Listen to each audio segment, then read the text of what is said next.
প্রিয় ছাত্রছাত্রীরা, আজ আমি কতকগুলি বাংলা বাক্যের ইংরাজিতে অনুবাদ করব, যেগুলি ভূত চতুর্দশী ও কালী পূজা সংক্রান্ত। তাহলে শুরু করা যাক। ভূত চতুর্দশী কালী পূজার আগের দিন পালিত হয়। Bhoot Chaturdashi is celebrated on the day before Kali Puja. এই দিনে মানুষ বাড়ি পরিষ্কার করে। On this day people clean their houses. সন্ধ্যায় প্রদীপ জ্বালানো হয়।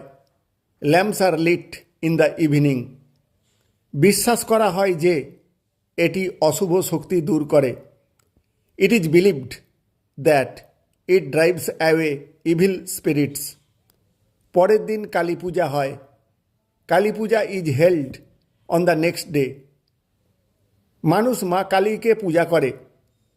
People worship goddess Kali. অনেক জায়গায় বড় প্যান্ডেল তৈরি হয়। বিগ প্যান্ডেলস আর made in many places.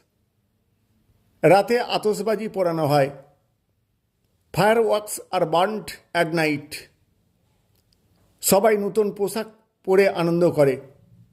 Everyone wears a new clothes and enjoys. Bhoot Chaturdashi ও কালী পূজা আমাদের প্রিয় উৎসব। Bhoot Chaturdashi and Kali Puja are our favorite festivals. Thank you all.